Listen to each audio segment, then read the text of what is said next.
मेहनतको फल मिठो हुन्छ। ल आउनु साथीहरू, म मेरो बारी हजुरहरूलाई देखाउन लाँदैछु। मेरो बारीमा आज कबेली कति फलेको छ भनेर। एउटा कबेली, दुईटा कबेली, हेर्दै जानुहोस् है साथीहरू, हेर्दै जानुहोस्। तीनटा कबेली यसरी फल चाहिँ आयो। हेर्नु त अझ मुन्टाहरू कति छ अनि फुलहरू लगाइरहेछ। आज चाहिँ फर्सी खानु पर्यो। कोलाई मनपर्छ फर्सीका कैँडा, यस्तो मिठो हुन्छ यो, मलाई त एकदम मिठो लाग्छ। ल आउनु साथीहरू, अब कबेली बनाऊँ। मसिनरी काटिसकेपछि एउटा चाहिँ कुकर बसालेर हजुरहरूले तेल तातेपछि मेथी र खुर्सानी पड्काइदिनु होला।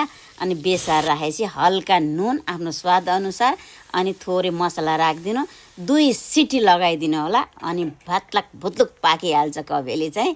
कबेलीलाई पकाउनु पर्दैन, सालीलाई पकाउनु पर्दैन भने जस्तै हो क्या साथीहरू, एकैछिनमा पाकिहाल्छ। अनि पकाउन नि सजिलो, खान पनि सजिलो।